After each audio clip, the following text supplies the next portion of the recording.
Yeah, sure. Yeah, I'm really happy to introduce Rafael. He is a senior software engineer at HeroDevs. So we've been working together for a while. He specializes in front-end development and user experience research and design. His areas of expertise include Angular, RxJS, NGRX, TypeScript, and NX. And he has a deep passion for teaching and mentoring. He's also a popular speaker at conferences. As you mentioned, he just got back from Italy. So he's been speaking at conferences and events around the world. He also writes articles and contributes to open source. And he also is our newest co-organizer. So welcome, Rafael. Glad to have you here. Yeah, excited to be here. Thanks, Chris. So we've got a couple questions before we get into your talk. First, speaking of Italy, what was your favorite part of the Angular Day conference? Well, it was very exciting. It was definitely a surprise to see such a big crowd. I thought it was going to be kind of like a classroom setting with fewer attendees, but there were, I think, over 150 people there. Uh, Large room, very positive vibes, and a great environment, courtesy of the organizers. Yeah, that's awesome. I saw pictures and it looked like a pretty great turnout there. Um, Yeah. So now a little bit more of a fun one. So you're from Puerto Rico. Tell us something that is special, some kind of food or cultural custom that is special and unique to Puerto Rico. Oh, okay. I get to talk about food. Um, so I think one thing that people kind of hold against me when they ask me questions about Puerto Rico, and I kind of glance over some details, and then when they find out about mofongo, they ask me, Rafa, why didn't you tell me about Puerto Rican mofongo? So it's quite a delicacy, something we have pretty much everywhere here.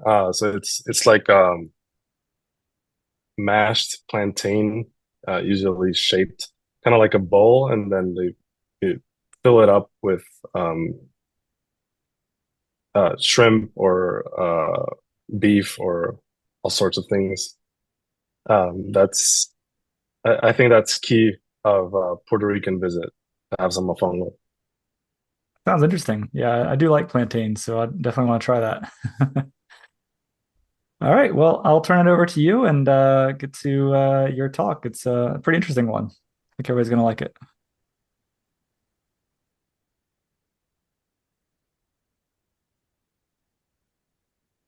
All right, thanks, Chris. I will share my screen as soon as I can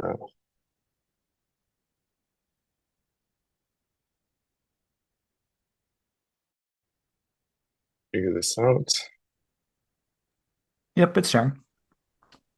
Okay, awesome. So cleaning up your DOM by using the full power of Angular host elements. That's what we're going to talk about today. I'm very excited to be here. So let's dive right in. What is the host element?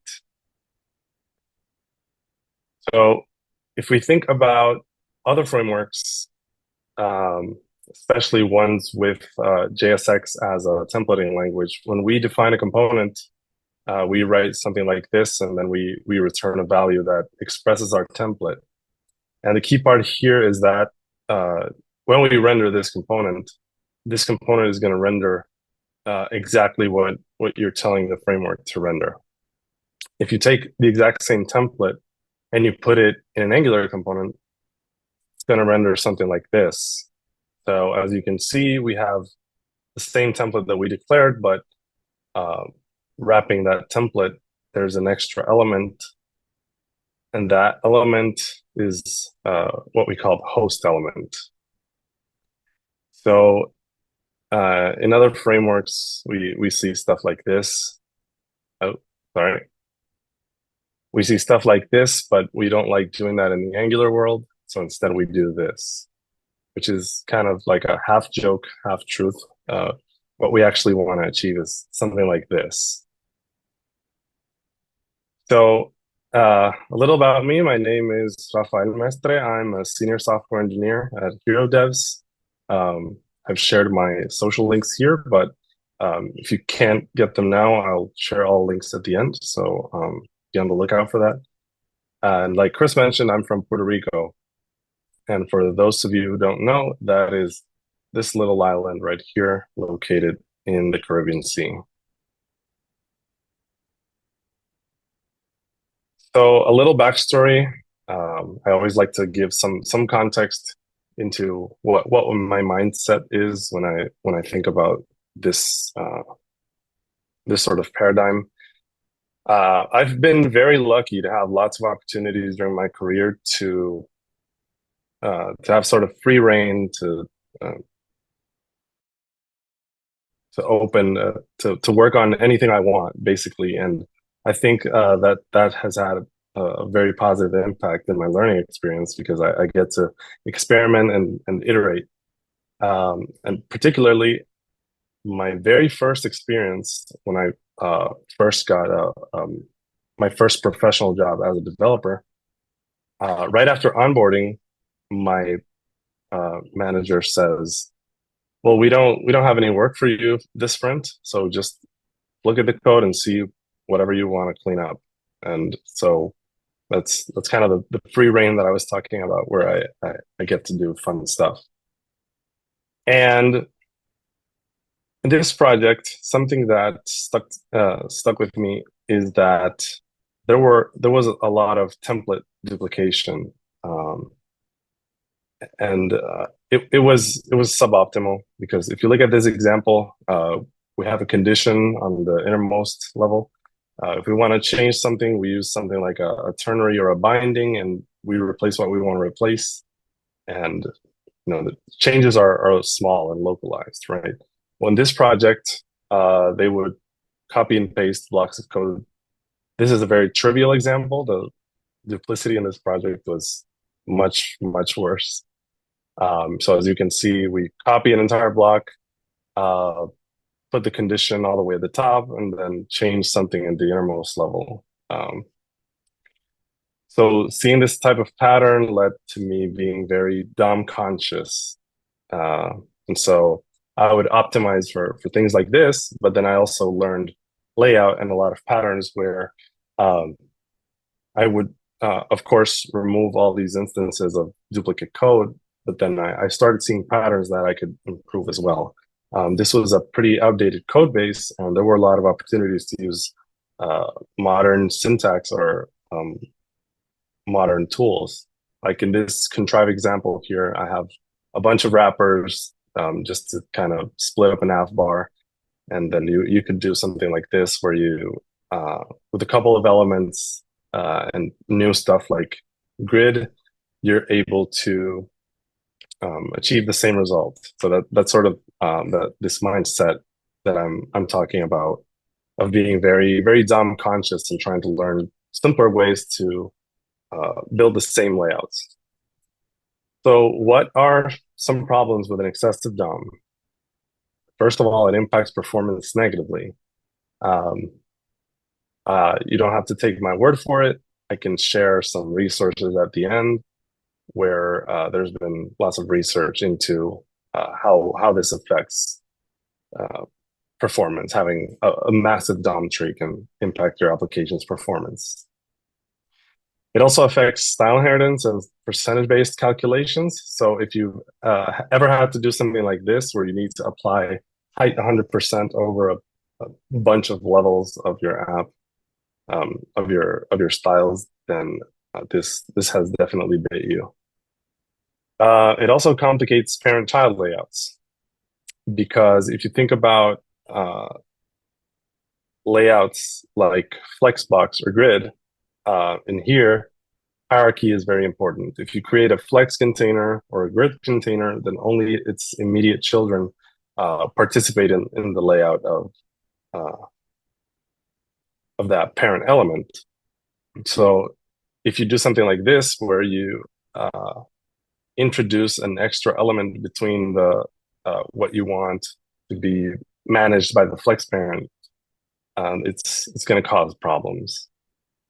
And finally, it harms developer experience because if you've asked yourself any of these questions or you've had to look through a massive DOM tree in the dev tools, it's definitely not a pleasant experience, and there's a lot you can do. So let's get back to the Angular host element. First up, we're going to talk about attribute bindings. In this example, we have a component, and in this component, we have nested the intended component contents inside of a div. And this div has a class binding. It's a sum class that we're applying based on a prop. And the reason we're doing this is because we want this class to apply to the whole contents of be any attribute. But here we're using class as an example. And this div only exists to apply that class. So what I'm proposing is that there's an alternative to this. And the alternative is host bindings. The component and directive decorators have a property called host that takes an object where you could specify as many bindings as you want using the same binding syntax from the template. So here, if you look at where the class binding is now, the syntax is exactly the same. You have your square brackets, your class syntax, and the property binding on the right-hand side. The wrapper component, the wrapper element, sorry, isn't needed anymore, and the intended component contents aren't nested. You can use this host property for things like classes, which is what we're mentioning now, or styles, and use any of the modifiers that you can use with any bindings. You can bind to attributes for things like testing, accessibility, or CSS custom properties. I really like this type of binding because I feel like it keeps logic and style separate. So if there's things that you can build by using just CSS custom properties, this is how I would do it. And now we're talking about dynamic attribute bindings, but they don't have to be dynamic.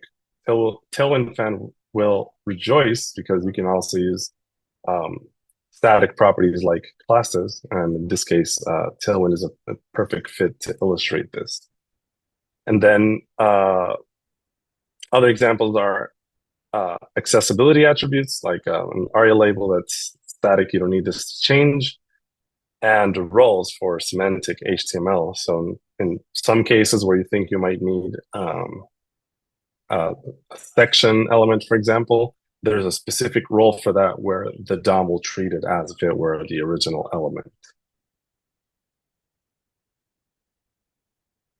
This might seem familiar if you've seen the host binding decorator.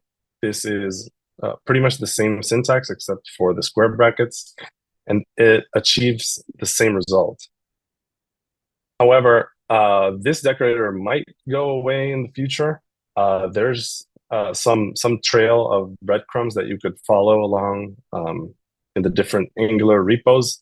I'm going to share all these links at the end, but suffice to say that there's some constraints like TypeScript and server-side rendering that are kind of shifting toward away from decorators. So my recommendation, even though right now the style guide still recommends using the decorators, I prefer using the host property in the component and directives metadata. Now, what about style sheets? We talked about class bindings, style bindings, and even static classes like Tailwind, but sometimes you just need a style sheet, right? And for that, we have the host selector. Anything that we put in here applies to our host element. So this is just a selector, like a class or an element or anything else. It's just going to target our component. The most common thing you're going to see here is the display block property. And I'm not going to get into this so much, but it's really, really important to know what display block does here. It's so important that there's a CLI option to generate your components with it and an Angular JSON option to set it permanently. So it's worth looking into what the difference between display block and inline is if you don't already know. Something else that you can do with the host selector is that you can compose it in any way you want, right? Since it's just a CSS selector like any other. And it's pretty common to use it as encapsulation. So for instance, if you need to disable encapsulation in your component for some reason, you could still kind of simulate it by combining the selector this way. And then you can keep most other styles global, but then scope some of them using this combination. This is very common to do together with ng-deep, which has been deprecated since the beginning of time, but still is very useful in many cases, particularly when dealing with material. And finally, we also have, in terms of style sheets, host context, which applies based on an ancestor. So like I mentioned before, with custom properties and keeping styles and logic separate, if there is a way you can apply your overrides without resorting to the component itself, you can use host context to use surrounding selectors to handle this here. Now let's talk about event bindings. We can kind of gloss over this, but very briefly. This might remind you of some of the first slides where we were talking about applying something to the entire contents of your component, right? Here we have same kind of thing. There's a div that only exists to capture that event. So if we want click events to capture inside of your whole, let's say a card component, you might be tempted to do this, wrap it in a div and then handle your click event there. But you can use the same host property syntax to move your event there and then remove the wrapper component as we said before. Similar to the other type of binding, the attribute bindings, you could also use all sorts of modifiers here. So if you're using event manager plugins, you can include those in the syntax as well, and as well as global event handlers like window and document. And again, similarly to the previous slides, there's also a decorator for this. Host listener takes a similar syntax with the addition of a second argument, which is the parameters for the function. And also, as I said before, this might go away. My preference is going to be the host property. Now there's directive bindings. Up until recently, this was yet another use case for needing an extra wrapper div. Here we're using CDK drag as an example. If you want to apply that throughout our component, what we would usually do is wrap it in a div, same as we said before.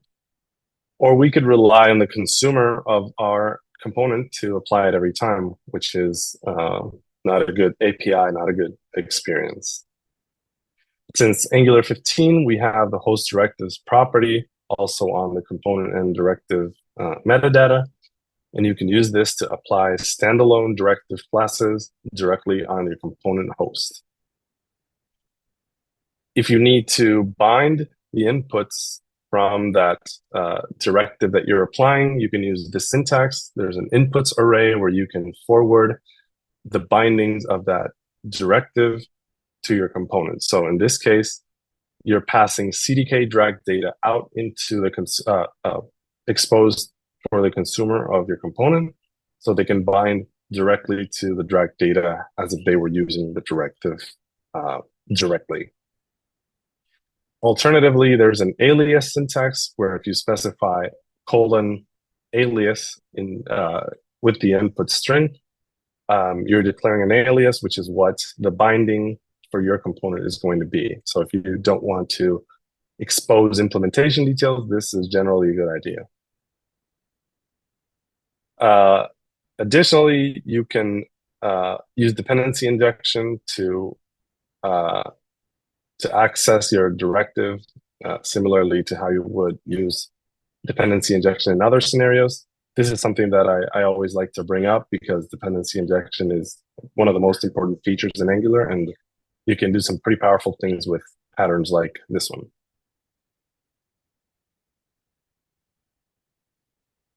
Oh, one thing I forgot to mention is that the same inputs array syntax, you can forward outputs like that and alias them as well.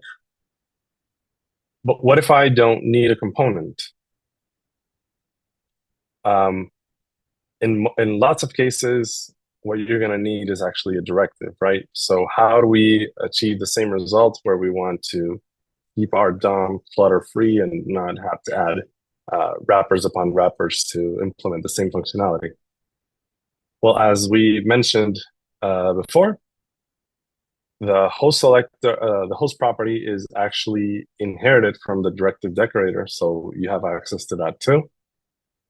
You can apply here everything that we've talked about so far: attribute bindings, static bindings, event bindings, and the decorators. So you can create a reusable directive like this one, where you're just handling an event straight from your host property. I also like to use directives and mention that you can use dependency injection here. So it's worthwhile to consider whether your reusable logic could carry over any dependencies. So here in this example, we're pulling the store into a directive because your component might not actually need access to that dependency. So also consider whether you want to move your dependencies to a directive. And another very powerful pattern that you can unlock with directives is to extend components that you don't own. There's a really good article by Tim DeSchrijver that goes very much into detail about this. But to briefly go over this example, here we're targeting AG-grid Angular component. And if you pay attention to the selector, you'll notice that we're using a component-like or element selector. So both with directives and components, almost any CSS syntax is supported. So you can target elements interchangeably with what you would normally use a component for. In this case, we're augmenting an AG grid and setting some defaults, applying some bindings, and even accessing it with DI. So this is a very, very useful, powerful pattern to know. What if I do need a component? So this kind of feels like going full circle, but you might think you need a directive and actually, at the end of the day, need a component. This pattern is used heavily in the material and CDK libraries. Like I mentioned, you can do all sorts of things with the selector. And what we're doing in this case is we're using an element selector with an attribute to have Angular manage a built-in element. So in this case, what we're trying to achieve is we don't want to lose the browser functionality of the button. The browser already does a lot of things for a lot of native interactive elements. This is what, if you've seen how Material does it, you'll use button with mat button attribute or input with a mat input attribute, and this is what's happening behind the scenes. Angular is, or Material is managing these built-in components in a specific way such that we don't need to have a wrapper, and at the same time we can augment that functionality. You can also target native attributes, right? You don't necessarily need to declare your own directive or attribute like syntax. For this example, we are assuming that any anchors with an href are going to need to open in a new window. So we can target the built-in attribute like this. Any anchor with an href is going to open in a new tab. All you need to do is import this component, and you don't need to use it in any special way.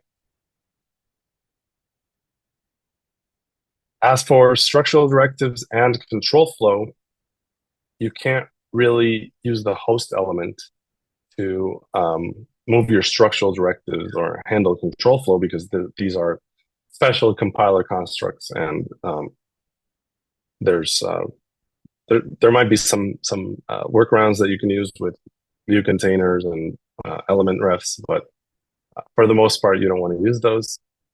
So here, if we want to reduce DOM clutter, what we do is replace elements like divs and spans with ng containers, and more recently with control flow syntax. And these are useful for grouping things in general, or using view model patterns and stuff like that.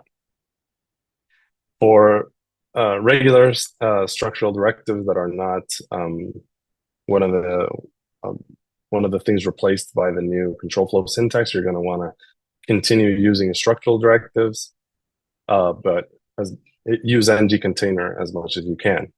And in some examples, you might want to move your structural directive to the same element, if that makes sense, just to reduce the nestedness on your template a little bit. As a last resort, if you can't use any of these techniques and you still need a component to wrap your template, you can use the host selector and use the display contents CSS property. The display contents, what it's going to do basically is it's going to make the DOM ignore the box model of the element. So margin, border, padding, width, anything related to the box model of your element is completely ignored by the DOM. So like the example we showed previously, where you want some elements to participate as flex children of a flex container, by applying display contents to this intermediate element, it's effectively ignored by the DOM, and we get the expected behavior with those flex children. It's important to note that if you use this, everything applied to the host will have no effect. So if you have classes or styles applied to it, they're ignored by the DOM as well.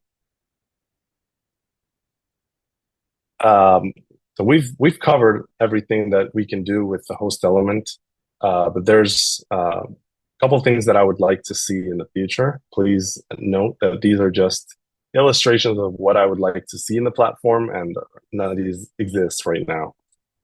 So one of those things is the ability to render a template directly.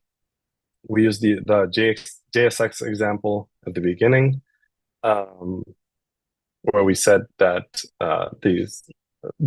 what we wanted to render was being rendered directly. And this is something that I would like to do with Angular, where if I have something in the template, this is exactly what I want to render. And to have that host element not exist in certain cases. The ability to render a component as a native element would also be nice. So instead of targeting a selector, like an element selector with an attribute like mat button does, I might want to actually wrap it in a component, but have the host element be rendered as that original element. For the same reasons Material does it. So it would also be nice to have syntax like this. I think Quick has something like this, where you can specify what you want an element to render as. Would be really useful. And then one more thing that I would love to be able to do is that we talked about putting all this stuff in the host property, but we already have so much going on in the component metadata, right? We have templates going inline and styles going inline for a lot of people. We have more properties like standalone. Signals might be something that comes in here too. So we're going to see some pretty massive components, component decorators, if people continue to move toward using the host property, especially if it gets deprecated. So there's a proposal that's floating around for a while, a couple of years, I think, to have an ng host container, similar to ng container, where we could put something like this in the template and then maybe have it disappear after the properties have been applied. So to clean up that metadata a little bit. So yeah, we've covered a lot. We covered host bindings, host selectors, host context, host listeners, host directives. That's a lot of hosts. Directives, components with attribute selectors, ng container and control flow, and display contents. So hope this information was useful, and I hope that you can use it to clean up your DOM and have a better developer experience for your team. Thanks, everybody. Thank you for having me. That's it. Awesome. Thank you so much, Rafael. So we've got some questions to go through. We're going to change the order a little bit and have Deborah go next. But I'm going to ask you a couple questions, and then we've got some more if you want to answer through the Q&A section through chat, just so we keep an eye on our time. So Chris Samiski asked, did you say that the host, like the colon host in CSS, can replace ng-deep, or was that ng-deep is still available within host? Right. Good question. So the host selector is not going to replace ng-deep. The suggestion is more to if you really need to use ng-deep, you should probably encapsulate it within a host selector, because ng-deep is going to take those styles that you're applying and it's going to pull them out into a global style sheet. So by wrapping it in a host selector or just combining them together, you're effectively moving into global styles, but still scoping it to that component selector. Awesome. Thank you. Next question is from Anthony Blasco. He's asking, what is the use case for using an empty template component? So not using any ng content. So an empty template component with a host binding instead of a directive with a host binding.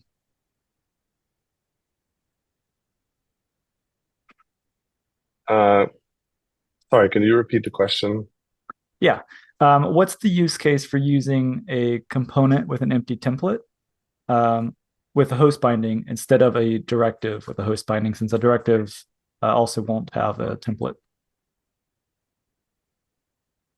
Yeah, for that case, if you don't need ng content, you would not want to use a component. I'm not sure if there was some confusion due to the content of one of the slides or something, but yeah, for that purpose, you would want to use a directive. Awesome, thank you. Yeah, I don't know if you could tell, but Zoom has these little emojis, and you had tons of hearts flying around on some of your slides, so people were really enjoying that. Oh, awesome. No, I couldn't see them. All right, well, thank you so much, Rafael. We're going to move on to Deborah. See, Deborah, are you still with us? Yep. I just there she is. click all my buttons. I need to get my presentation going. There it is. Yeah, no problem. Yeah. Then you probably don't even need an introduction. I think everybody probably knows who you are. But I'm still going to introduce you anyways. So Deborah Kurata is a software developer, consultant, and speaker. She's a YouTube content creator and a highly championed Pluralsight author with a focus on C# and Angular. For her work in support of software development and software developers, she's been recognized by Microsoft as a most valuable professional, and is also a Google developer expert.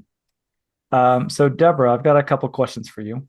Okay. You mentioned C# and Angular here. I've seen posts or articles on .NET. You're involved in lots of technologies. So if you had to choose only a single technology to use for the rest of your life, what would it be? And it's okay to not say Angular, even though this is the Angular Community Meetup. Well, as much as I love Angular, if that was the only technology I could use, it's sort of missing the whole back-end piece. So I'm not sure that that would be sufficient. So I would probably need to go with .NET because it's more of a full round trip solution. So I could do both ends of the process. But I certainly would miss Angular over ASP or Blazor. Boo-hoo. Yeah, I'm not sure if I want to go back to WinForms or web forms. Oh no. Yeah, Blazor's pretty cool. Yeah. Okay, I think the last time we had you here, we were talking about the Halo series. And I believe you're also a Star Wars fan because on your YouTube channel, you have like a Star Wars app you've been doing signals with. So I wanted to ask you, who would win in a fight between Master Chief or Anakin Skywalker? Oh, that's hard. I would say Anakin because he's got, the mind control and all of that kind of stuff. That poor Master Chief doesn't have. He has good weapons, though. So I guess it would depend on how far apart they were. From a distance, Master Chief would probably do much better. Great answer. I love how you thought through that. That's great. All right, we'll hand it over to you and let you get started with your talk. Okay. Share my screen here.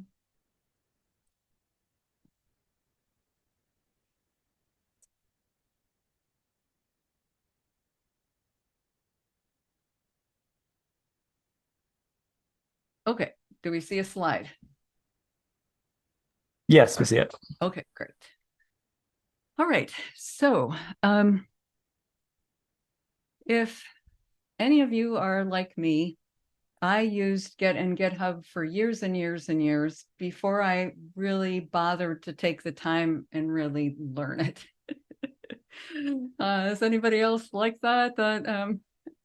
You use it for a really long time? I've done that with several of my tools that, you use them and you get them to work, but you don't really truly understand necessarily what's all going on with them. And so one day I decided I was going to understand at least the basics of how Git and GitHub work and how they work together.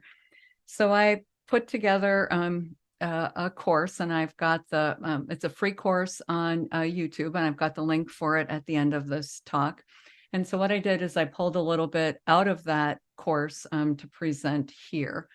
So here it is. We're going to talk about just a couple of key terms to make sure that it's clear what those mean. We're going to go through a few processes, and then we're going to really look at branching, since that is something that is really important to the work that we do, but can be kind of confusing as to how it's actually working. Okay, so the first question that I frequently get is, what's the difference between Git and GitHub? And so I asked an AI tool to show me people digging in their backyard to bury their money, thinking Git would be sort of like your local way to save money. Git is your local way to have a backup copy of your code. So technically it's a version control system, and that alone tells you how old it is, because the version control words are sort of archaic at this point. But basically it provides a backup of our files and tracks our changes, which are referred to as those versions. Git runs on our computer, so it's something that we had to download at some point and install, and it's free. There are no fees. GitHub, on the other hand, is more like taking your money to the bank. And again, I used an AI tool to create these, and I don't know about you, but I always dress like that to go to my bank. The 2 times a year I go now, since I can do everything else online. Anyway, okay, so GitHub is a website. So anytime you're actually working with the website, you're working with GitHub, and everything else is pretty much Git. GitHub is a hosting service for our Git repositories. They make it really easy to share our code, and it's also free to create an account and to access anyone else's GitHub. So you probably knew all of that part, so we're going to just zoom right on here. The first key term, of course, is repository. So we have our Git repo. I like to think of a repository as a box that's going to hold our code and all of the different versions of that code. So we have some project files somewhere in a folder, and we want to be able to commit those into the Git repository. What that does is that creates a snapshot, and that's really hard to see in the box. So we're going to kind of peek into the box a little bit. And what we see then is our commit, which looks like a snapshot. Does that sort of look like a Polaroid to you, kind of? The number at the bottom then is an abbreviation for the unique hash. Every commit has its own unique hash, which is sort of GUID-ish, and gives you a unique identifier. And that's how Git determines what versions that you have, which versions that you don't when it tries to do syncing. And we'll talk more about that in a few minutes. So as we work through, we'll get a commit history with all of these different snapshots. Now, one of the other things that I went into Git with a misconception, I think because I came from like SourceSafe, if anyone's old enough to remember that one, I always assumed that these commits included my changed files, but they don't. These snapshots of these commits actually contain your entire set of project files from your project folder. So all of your files, not just the changed ones, are in there. And when you think about it with how Git works, that does make sense, because at any point in time, you should be able to pull one of these out and reference your or change your Git to have that be your local set of files so that you can retake a look at what you've committed. Okay, now one of the other things that I did not know is when I was just, making Git go during my everyday job, one thing I learned as I was figuring all this out is Git is actually a folder in our files. Is this new to anyone else? If you use Windows and you use View Show Hidden Files, or on a Mac, it's Command, I wrote it down because I knew I wouldn't remember, Command-Shift-Period, and you can see hidden files. So if you go to any of your folders and view hidden files, you actually have this little .git folder in here, and that folder contains other folders and files that actually are our Git repository. So if you ever completely mess up a Git repository and you just want it to be gone, all you have to do is delete that directory, or that folder rather, and it will go away.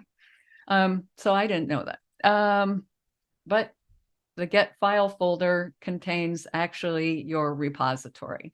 And actually, someone on the internet too went through and took the time to figure out what every file and every folder in there is. So if you Google that, you can find that if you're interested. All right, so normally we would have several working folders of things that we're working on. Each one gets its own local Git repository. So they're unique to a particular project that we're working on in a particular folder. Okay, so sharing code, we've all, I'm sure, done this. Say my recipes and my pet cafe are my personal projects, but we want to, together as a group, all work on the sports store. So I have a working folder for the sports store on my computer, and you each would have a folder on your computer with the sports store, and we'd maintain the GitHub repository, the Git repository on GitHub. And we would pull that down. When you pull down a repository from GitHub, it automatically takes the most recent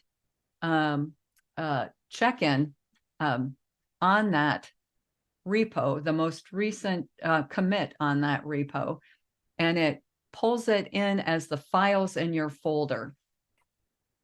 So those are then what you're given here to work on. And then you would pull down and do the same thing on yours. And once we've done that, we can work on the files as we want and then keep it in sync and work together. And that's how how we share code using GitHub. Just a terminology thing, just in case this terminology is new, our local repositories are the ones in our local folders here. So that's the local one there, and then that's the remote repository. So to kind of end this little introduction, Git is basically our version control system. It runs locally on your computer. It includes a set of commands, which you can see here on the right, to initialize and manage our local repositories and to sync our local with its remote. GitHub, on the other hand, is our web version of our repository. And here I'm showing a screenshot of my recent course that I just finished for Pluralsight a couple weeks ago. It's RxJS and Signals fundamentals. So if anyone's interested in that course, this is the repository for that. So thank you for the hearts. So the GitHub is a website, as I just said. It hosts our remote Git repositories. And as you all know, it's also a collaborative development tool. Not only can we share code, it's got issue tracking, pull requests, CI/CD, code reviews, and so on. And that's all part of GitHub. So moving on to the processes part of this talk. One of the things we frequently want to do is initialize a repository. And there are two basic scenarios with regard to initializing a repository. The first one is assuming you have a local repository first. So I'm working on some code and then later decide I want to publish it to GitHub. And the other one is just the opposite. We're going to assume we're joining a project already in progress and we have a remote repository first and we want to get it local. So we're going to look at the steps for both of these scenarios. Let's do local first. Now, most of us, I presume, are Angular developers. So in terms of initializing our local repo, if we do ng-new and our project name, the Angular CLI will automatically create an initial repo for us. So we don't have to do anything else. And you can confirm that by viewing your hidden files, and there's the little Git folder. So I did ng-new recipes, and this is what I ended up with. I've got my Angular JSON and my package file and my little hidden Git repository all sitting right in there. So that creates my initial local repository, and then and that's it right there. And then I want to publish to create the remote repository. So here I first have to go to GitHub and create a place for that repository and give it a name so it has a URL. Then I can publish it using code something like this, where here I'm specifying that project URL that GitHub gives me when I create that repo there. Now, if I don't want to use commands, I can, or if I choose that I don't want to, or it's easier, I can actually use VS Code. So if I do ng-new recipes and then just open it in VS Code, it will immediately give me the option using the source control icon here to publish a branch. And down here, it tells me that that branch is called main. So that will publish that branch to GitHub for us. And then we will have that remote repo. If we are not doing ng-new, we have an older set of code, or we generate our code another way, or we have a project that's another type of technology, just a JavaScript project or whatever, we can just open that in VS Code. So this one I'm doing that didn't get a repo created for it. And then in VS Code, I can either initialize the repository with this button, and that creates the local, or I can publish to GitHub, and this does both. It creates the local and publishes it to GitHub. So that makes it quick and easy. And there are my little arrows. Okay, so that's initializing local first. If we want to publish using remote, that remote is already existing and we want to clone that to local, there are basically two sub scenarios with regard to that. So the first scenario is that we all get together, we're all going to collaborate together, and we're going to create a local we're going to create a remote repository that we're all going to use. And we all have access to sync to this repository. So the first thing we do is locate it. So here's mine, and we're all going to share the same one. So the next thing that you do is you click this code button down here, and it drops down this list, and we use clone to clone that repository. And that will give us the URL that we need for our commands, or we can use one of the other options down here if we don't want to do the command line. So this creates a copy as a local repo. From a pictorial point of view, what this is basically getting is, here is our GitHub repo. We clone down to the our local. It, again, as I mentioned earlier, takes the most recent commit, the files from it, and that's what it puts in the working folder. So that's gives us then the code from that repository to work with.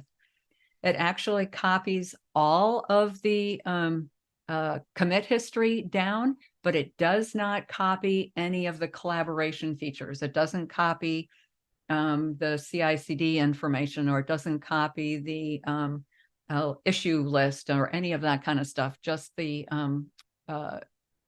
revision history, the version history. Okay. And at that point, then we can sync whenever we want to, because we have sync rights to sync with that repository. There are some cases that we don't have access to just simply sync to the repository. And that's true if you're doing any kind of open source work. So here is our Angular, and we want to be able to contribute to the Angular project or any other third party or any other open source project or third party project or any other project that we see on the internet that we might want to contribute to. So the first thing that we do is locate it. So here we found the Angular repo. The very next thing that we want to do is we want to fork it using this option right here. And what forking does is it makes a copy of the repo under your GitHub account. So notice we've got Angular. After we fork, we also have this one. And then I can clone that to my local system. So here's the main Angular one, the original Angular GitHub repo. Here is my copy of it under my GitHub ID, and then I clone from mine down to my local system. So it creates, then the clone creates that copy as a local repo. So from a picture point of view, I first fork it, creating this copy of the GitHub repository. Then I clone from there and I get a copy of the files. So then when I'm syncing to this one that I have access to because it's under my GitHub ID. So I do all of my syncing there. When I am ready, when I'm done, when I have a version that I want to submit up to the original repository, then I issue a pull request. And that pull request then says, hey, you original repository, can you pull my changes up and put them into the main or into the original code base. All right, another option that you have is you can zip. There's an option in GitHub to simply zip the files and bring them down. And that's also an option that you can use if you simply see some code you like and you want to bring it down. You don't care about repositories. You don't want to do any syncing. You're not going to do change PRs or anything. Then you can just zip it. All right, so the last topic that I wanted to talk about was branching. For branching, we have our main branch usually, and then it's usually good practice to create a branch for each bug or feature that we're going to work on. Like we're going to have an add copyright feature that'll add a copyright notice at the bottom of each of our pages. And we're going to add a feedback option for people to provide feedback on our recipes or whatever that we're providing feedback on. Now, why would we want to do this? What that does is it allows us to create multiple sets of work coming from main. And so it makes it easier to make those modifications and not worry about the order that they are finished. So I might have done a whole bunch of work on this copyright, but it's not finished. To add feedback, I've created a bunch of stuff and I am finished. So I want to go ahead and submit that without these changes. And that lets me do that. The other thing that it's helpful with is if you suddenly find a bug, there's a login issue. Oh no, what are we going to do? We need to fix it right away. By doing these as branches, that branch comes off of main. So you're getting the main code when you create this branch. So it starts with this main code, not either of these branches. So you don't get partially done stuff as part of that fix. When that fix is complete, then you merge that branch into main. You can optionally delete that branch and you sync those changes to your other branches. Okay, so let's look at that in pictorial form. This one was really fun. I was swearing at PowerPoint for a few days, but that's okay. At least it's possible. It's not even possible in Google Slides to do all this animation. All right, so here is our local recipes folder and our Git repository. And this is just peeking into that repository. So it's a bigger version of that little box. And up here is our remote repository. And what we have is we have our main and we have our initial check-in. And what we do is we publish that up into our Git repo, our GitHub repository up here. Now we're ready to start on a project. So we create a branch called style change and we start working on the branch. So it comes from main. So when we create that branch, the set of code we get is the code from main. Then we can make some changes. Oh, then we publish it.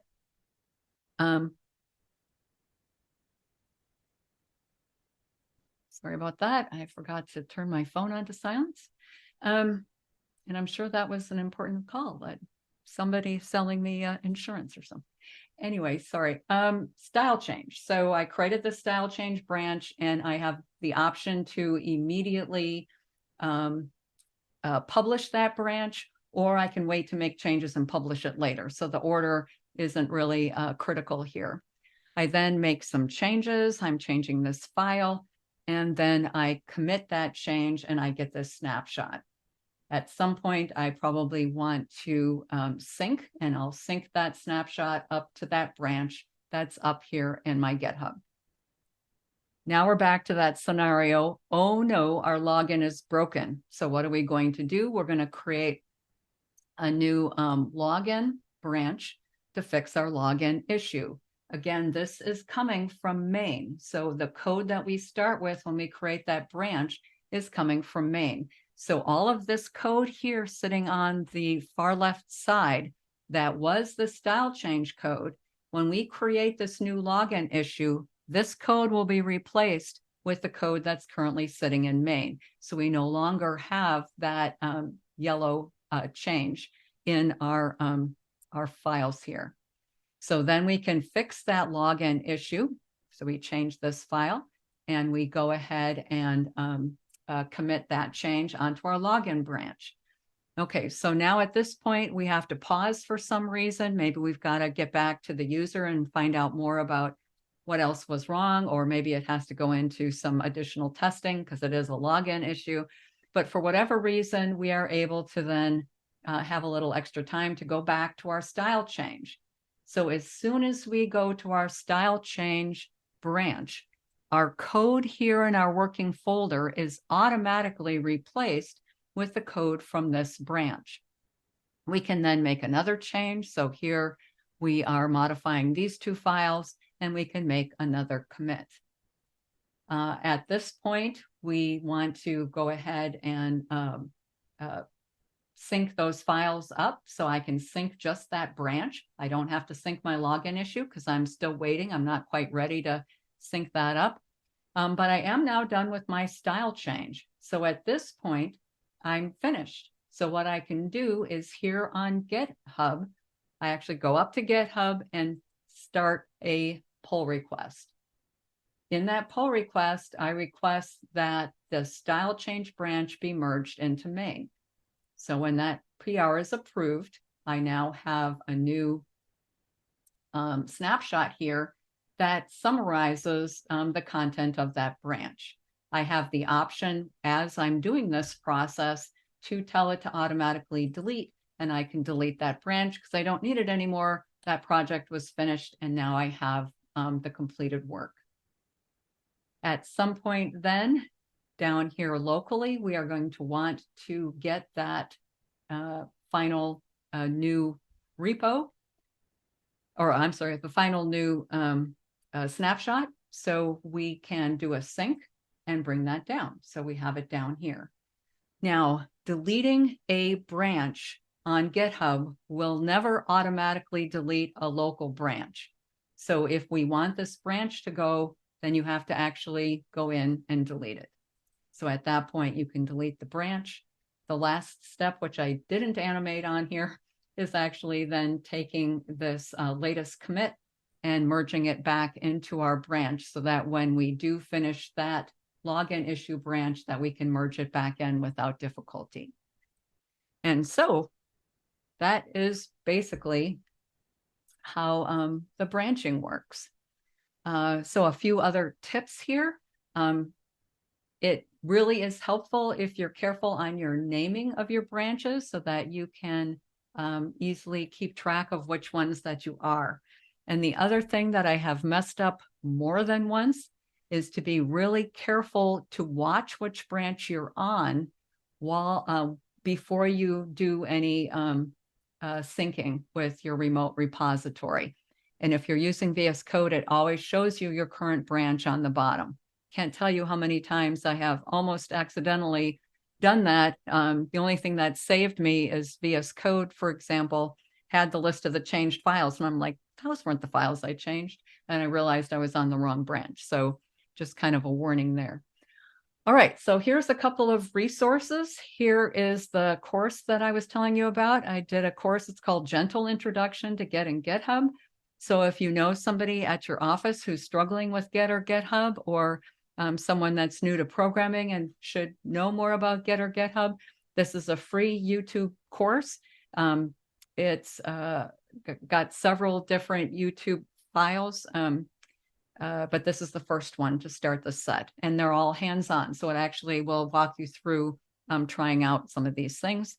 And then I also wrote an article on freecodecamp.org, how to create and sync Git and GitHub repositories. So unlike this gentle introduction, this article actually also shows all the code. So if you want to actually do, or not the code, the commands, the Git commands. So if you want to actually see what Git commands are involved with all of this, this article goes through all the different commands. The gentle introduction, we stuck to using the tools. So it uses Git Desktop, GitHub, VS Code, and does everything through those tools. Whereas I said the other option here actually uses or demonstrates the Git commands to do all the actions. And that's it. I wanted to keep it concise with a gentle subset of the gentle introduction. Hopefully there was something here that you didn't know before, and it was useful. Thanks.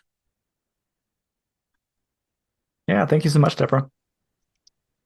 Let's see, so we have a couple of questions.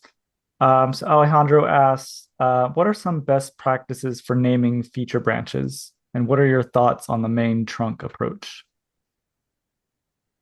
I'll do the second question first.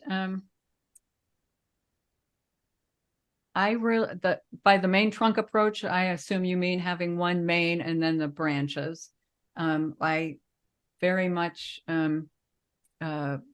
recommend that as an approach because it makes it a lot easier to work on the projects in a way that's more realistic, because in a real world environment, you don't get to sit down and work on one project from start to finish and not get interrupted constantly by someone else who needs help, or can you look at this branch, or, you know, or my code, or, you know, there's this new bug that's come in. I mean, the reality of a developer's life isn't sit down and work on a task from start to finish and you're done and you can check it in. It frequently is interrupted, and using that kind of branching approach helps us with our interrupted lives. I hope that makes sense. In terms of naming the branches, something that's short so that you can easily see it, because as I mentioned, it does show up on the bottom of VS Code. Mhm. So like here, it shows up down here. So if you have a really long name, it's hard to fit it there. So here, if I change to the style change branch, you can see it's a little bit longer.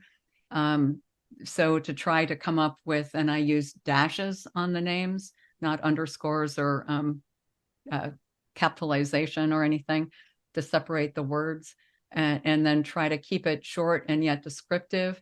But the idea is that it shouldn't last a really long time. I mean, a couple of weeks. And so you don't have to worry about, style change 7 or, whatever, because hopefully this is the style change that you're doing right now. And 6 months from now, if you do a different one, it could be named the same thing because at some point it's going to be deleted. I hope that makes sense. Yeah, thank you. We also had a question from Anthony who was asking, when you merge a branch back into main, does it only include the merge commit and not the incremental commits from the deleted branch? That somewhat depends on how you did that merge commit. When you are doing that merge commit, it gives you several options for how you want it merged. And so however you want it merged is what you end up with. And I go through that in the course. It shows the different merge commit options and pros and cons of which ones and that kind of thing. Awesome, thank you. There's a few more questions if you want to answer them inside the Q&A box inside Zoom. Okay. Yeah, thank you so much for being here again. Brooke, I'll hand it over to you for our final talk. Perfect. Thank you. And thank you, Deborah and Rafael. Those were both excellent presentations. And yeah, we're just so lucky to have had you both. So I appreciate your time and sharing your talents with us. So let's get into the last talk. Again, this is a recorded presentation from Brecht Billiet. And I'm pretty sure I did watch this video, and I'm pretty sure I remember him kind of introducing himself. So I won't necessarily take the time to introduce him right now, just because I'm sure he'll do that in the video. But again, I just wanted to remind you that at the end of this presentation, because it's recorded, there really won't be Q&A. So instead, what we'll do is have our prize giveaway. So we'll come up with our name generator here and have that ready to go. But yeah, we'll play this. And everybody who's here, thank you for coming. We really appreciate having you here, and we're really looking forward to an awesome 2024. So again, we won't have anything in December just because of the busy holiday season. So we'll look forward to seeing everybody. Our first event will be the second Tuesday of January, and that'll be our Spanish event. So we'll kick off the year with Spanish. And then the fourth Tuesday will be English. One of my co-organizers was pointing out there are 5 Tuesdays in January. So it's not the last Tuesday. It's not the 5th, but it will still be the 4th. So look forward to that. But let's get into this. Let me pull it up here really quick and share my screen. And then I need to make sure that I'm choosing with sound. All right. Okay, can everybody see that? Yeah, I can see it. Perfect. Are you able to maximize it? Yes. Oh yeah, it's perfect. Okay. All right. And then let me know if you can't hear it. So just interrupt it and say we can't or we can. Hey, what's up? My name is Brecht Billiet, Yes, and today okay. I will talk about Awesome. state management patterns with Angular signals. Let's start. So, hello there. My name is Brecht Billiet. I'm the founder of Simplified courses. I'm a freelance architect, trainer, coach, and author. I do remote trainings, but I also do them on site. I'm very actively creating content. I have a YouTube channel where I will post a video every Monday. I also post an article on my Simplified blog every Monday, and I'm very active on X. My focus lies on simplifying complexity. I've been in more than 150 Angular projects. I've traveled the world, I've seen a lot of stuff, I worked for a lot of different companies, helped a lot of different clients, and my focus is on simplifying everything. I also have a focus on huge code bases with a lot of different projects in it. So, what are we going to tackle today? First of all, we're going to tackle what state management actually is. Then we're going to scratch the surface on signals, the new reactive primitive in Angular. Then we're going to tackle the first pattern, which is view models. We will learn how to leverage view models to make our template super clean. Then we're going to tackle component state and how we can use signals to achieve that. Then we're going to tackle the third pattern, which is global state. How would we share state between different parts of our application? The last pattern is forms and signals, and we will see how we can leverage signals to make template-driven forms completely reactive with a unidirectional data flow. After that, I'm going to introduce ngx signal state, which is an open source library I've created. Are you excited? I am. So let's dive in. What is state management actually? The first question that we have to ask ourselves is, what is state actually? We have router state, which is the state that would live in the query params or the params. We have UI component state, which is just some local state that would live in a component, for instance. We have smart component state that could also be a local state, but could also consume data states from somewhere else. Then we have feature state, and feature state is typically the kind of state that we want to keep within a feature and we don't want to expose it to the rest. So we don't want to make that state global. We want to keep it within our feature. And then we have global state, which is the state that we want to share throughout different parts of our application. Global state can be of any type of state, but sometimes it's also data state. We sometimes don't want to keep reloading the same data over and over again. So we want to cache it somehow. And then we have form state, which basically holds the state of our forms in Angular. But what is state actually? State is actually just a value or an object that we keep in memory. We could have state in a component, we could have state in a service, we could have it in the local storage, we could have it in the database. There used to be two approaches that a lot of developers in the Angular community used. The first one is a framework like ngxs or ngrx. The second approach was RxJS with behavior subjects. That was the way that we did it before we had signals. So if you're using a framework, you might end up with boilerplate. It could be a lot of work. It is opinionated though. And with RxJS, you don't have any third-party code needed. It's KISS, keep it simple, stupid, but it's less opinionated. You could have behavior subjects lying around in your entire solution. Maybe that's not the way you want to go about it too. Another downside of using these behavior subjects is that you need a lot of RxJS know-how. And who loves RxJS? And who loves RxJS code that is written by someone else or 6 months ago you? It's hard, right? Because we have all these mapping functions and then we have these higher order mapping functions like merge map and switch map and exhaust map and concat map. And then we have these combination operators like with latest from, combine latest, merge, and so on. Then we have scan and reduce. There's a difference between that as well. We have all these types of subjects. We have replay subjects, behavior subjects, async subjects. And then we have schedulers. That's even more scary. We have so many ways of doing multicasting with RxJS. We can have memory leaks. We have to do error handling. So learning RxJS is one thing, but understanding the code that is written with RxJS can be kind of hard.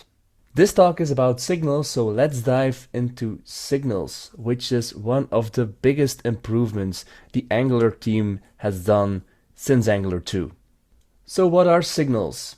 Signals are a reactive primitive that is native in Angular now.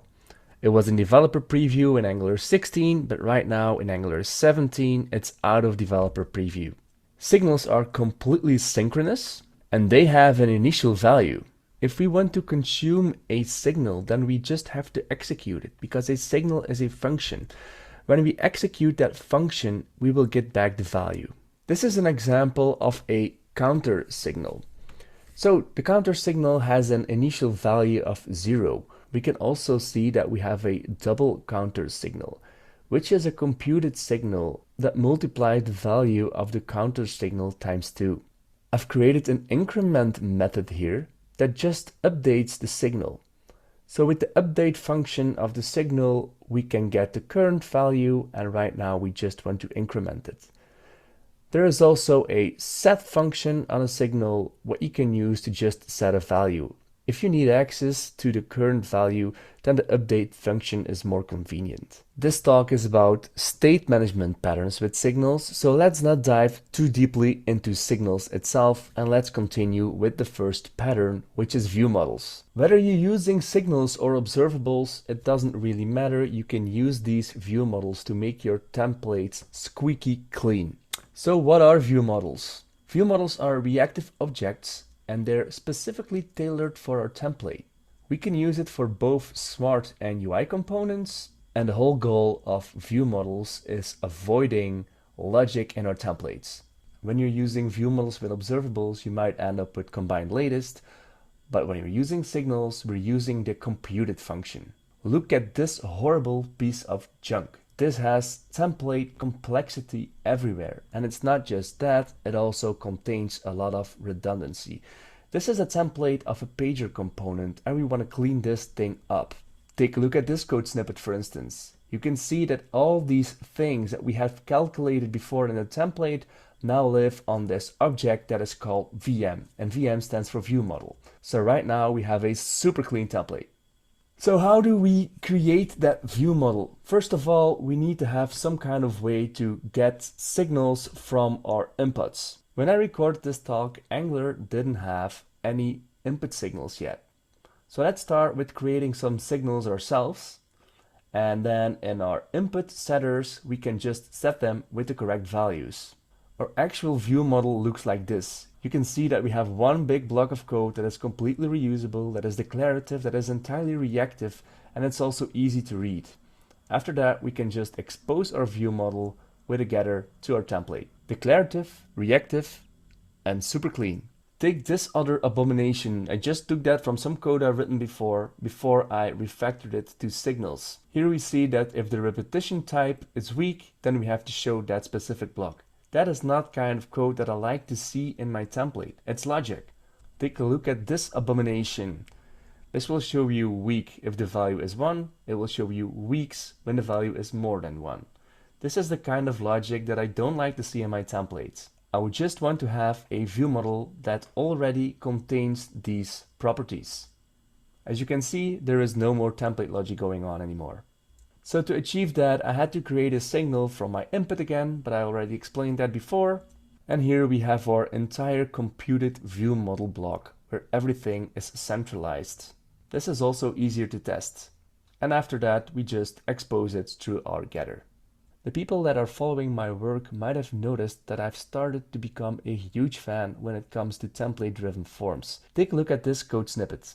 We can expose the form value as a signal to our view model. We combine this property to the disable directive of Angular, so it will automatically get disabled and enabled. This is highly declarative and reactive. This will be bound to an ng-if directive that will determine when the gender should be shown or not. This will also be bound to an ng-if directive that will determine when the shipping address should be shown or not. Let's continue with the second pattern, which is component state. In a nutshell, I really want you to treat your components as state machines. So for our pager component, let's add some state. We want to add more options and items per page options. And the more options is just a boolean. We would have a hypothetical button in our pager. When we click it, we want to show all the options. When we click it again, we toggle it and we hide everything again. So we have some local state going on. Of course, we will use signals for that. And when we update that state, we will just recalculate the view model. We can see here that we have 2 extra signals. The items per page options will likely never change, but I put it in a signal anyway. The more options, however, will change. For that, we have created a toggle more options method that would use the update method from the more options signal. If we take a look at our previous view model, we can see that there are 2 extra properties added there, so that it nicely gets exposed to our template.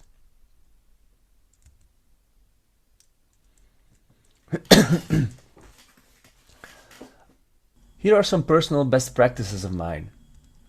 First of all, I'm treating all my components as state machines.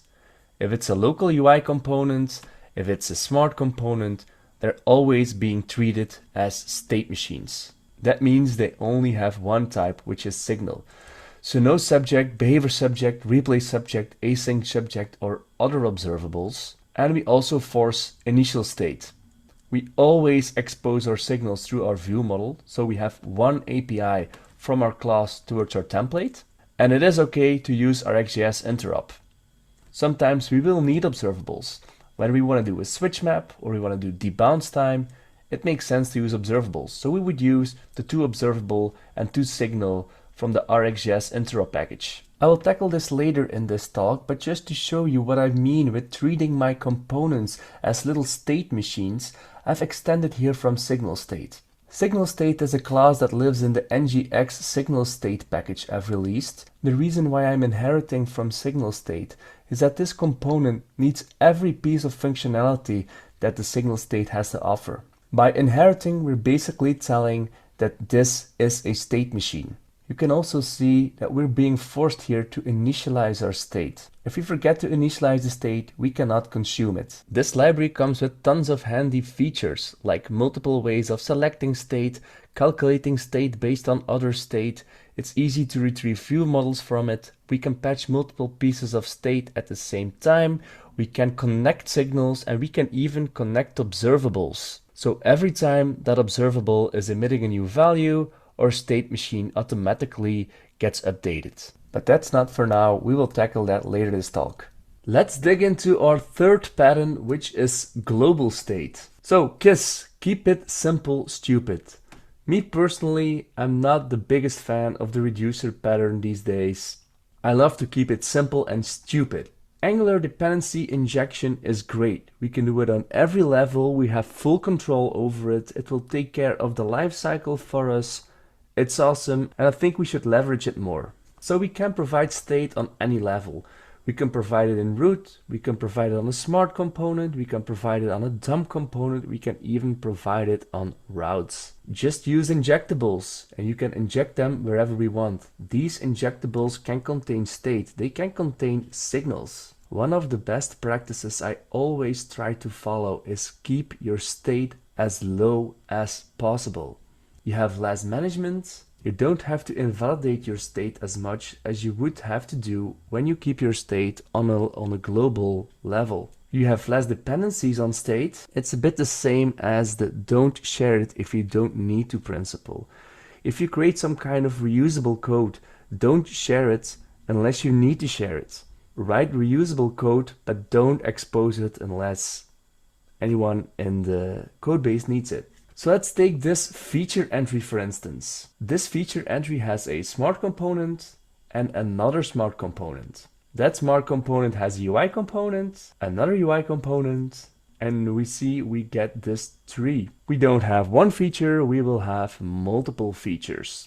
So how do we manage state in that? If we have state on this specific component, let's keep that state contained in that component. If it's also needed on its parent component, we can keep the state there and share it between those two.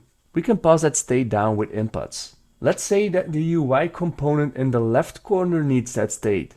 That means we have to move that state up one level, and now the entire tree has access to that state. Maybe our other smart component also needs access to that state. In that case, let's keep it one level higher in the entry level. So now we have feature state. It's only available in that feature and it will not contaminate anything else in our code base. Sometimes we do want to share state between different features, and then we keep it on a higher level. In that case, these will be singletons. So we could have user state, maybe shopping cart state, or some other global state. The point is to just use providers. We can provide them in root. We can provide them in routes. We can provide them on smart components and UI components. And they're just injectables. This is how we can provide them on a smart component. We can see that we just leverage the providers array. Of course, the same goes for a UI component. We can also provide them in routes, but be careful with that because when you navigate away from that route, your state will not be invalidated. For global state, we would just provide them in root so they're singletons throughout our entire application. Here we have an example of a shopping cart state. As you can see, this is just a simple class that has a signal and we expose that signal as a computed signal. Here we have these convenient methods that we can use to update our state. We can see that we do that in an immutable way. These are also handy if we want to put some AJAX interaction between them. We have provided our injectable in the root, so we can just inject them wherever we want. So this is an easy way of consuming state as signals from global states. Here we made our shopping cart state a little bit smarter. We inject the order service in there. Instead of instantly updating the state, we're going to the backend. If that was successful, then we add the state. This shows that we have complete control over this. We also have a specific place of handling that kind of logic. I developed the ngx signal state to make that all a little bit easier, but let's keep our eyes on the prize for now. Let's dig into the fourth pattern, which is forms and signals, and that is actually my favorite. I have changed the way I'm doing forms with signals so drastically, I've become super productive with it. So let's think about reactive template-driven forms. Did you know that template-driven forms are actually reactive forms behind the scenes? It's just Angular that creates the form groups and form controls automatically for us. We can use signals to make this completely unidirectional. This means no more banana in the box syntax anymore. We will be able to remove all the boilerplate as well. So how does it work? We start with a signal that holds our form value. We will pass that to the template. That template will feed the ng-form through ng-model and ng-model group. And when the form changes, it will feed our signal again.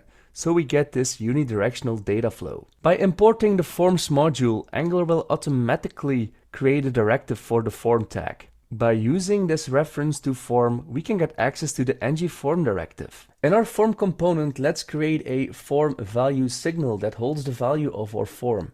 Then we can get access to the ng-form through a view child. And in the after view init lifecycle hook, we can listen to those changes, and when those change, we can feed our signal again, resulting in a unidirectional data flow. Our templates look squeaky clean, and we have dropped the banana in a box syntax. We can see that we still use ng-model, but ng-model only listens and doesn't feed. However, we still have some boilerplate we want to get rid of. We have the ng after view init lifecycle hook that we have to implement.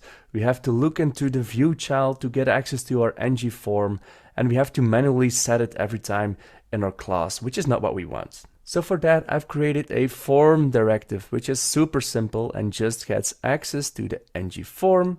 It will listen when ng-form changes. It will take the raw form value and emit that as an output. This is the result, and I'm super excited about this. This is the only code that we still need. We can hook into our form value change event, which is the output that lives in our form directive, and it will automatically set the signal for us. We dropped banana in the box syntax, we have a clean template, and the only thing that lives in our form component is this signal, which is completely type safe, which is declarative, which is reactive, which is awesome. Again, we can leverage view models to handle more complexity. Here we show how we can use a view model for a declarative, readable, and reactive approach. All the template logic is extracted and lives inside our view model now. And this is very readable, because if we look at it now, the form value is exposed, the emergency contact should be disabled when the person is not of legal age, the show other gender field should only be shown when the value of the gender is set to other, and we should only show the shipping address when a certain boolean is true. With this approach of dealing with form, you can become extremely productive. I've created a course for it, but I've also open sourced the solution for you. I've also set up 2 StackBlitz environments for you to play with. This solution tackles reactivity. declarative code, model validations, asynchronous validations, form state management, typo safety and templates, complex reactivity, asynchronous fetching of data and patching the forms, RxJS interoperability without any boilerplate. Let's continue. We have a few minutes left, so let me talk about ngx signal state. It's a very, very small library. It's only 100 lines of code or something. I usually advise people to just copy paste it in their project so they're not dependent from yet another library, but I've open sourced it anyway. It's very easy to use. I'm going to give you a quick demo. It's a very quick demo. I'm just going to show you what you can do with it, but there's a lot of documentation, so be sure to check it out. Let's install ngx signal state. Let's make this component a state machine. Let's give it a simple counter. We can start with initializing it. Let's add a simple button.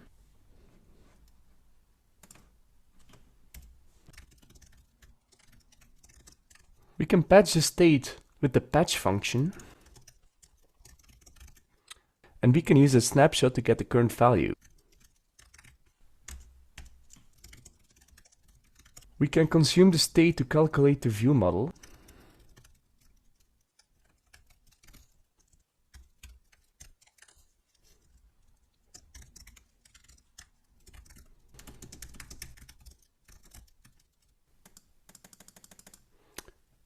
That seems to work. Now let's show some starships as well. I don't have a type for it now. Initialize it with an empty value. And now we can just use the connect observables method.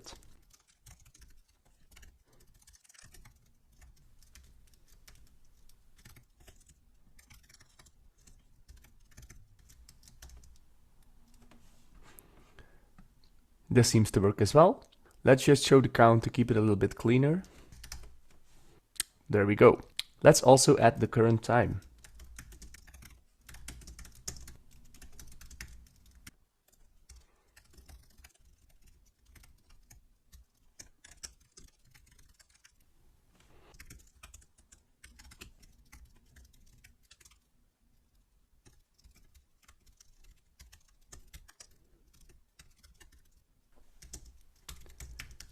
Forgot this here. Let's also show the seconds. There we go. We can even add our form to the state. We can remove this one. Initialize it here.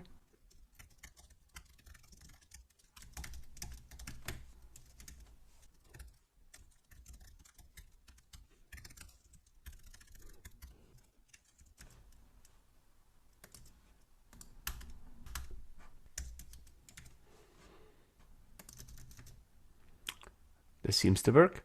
Thank you so much for joining this talk. I really enjoyed it. I hope you enjoyed it too. If you want, you can follow me on X. You can go to x.com/brechtbilliet. If you're interested in my Getting Extremely Productive with Angular Forms course, I will gladly give you 10% discount with this code. Thank you so much. Stay awesome. Cheers.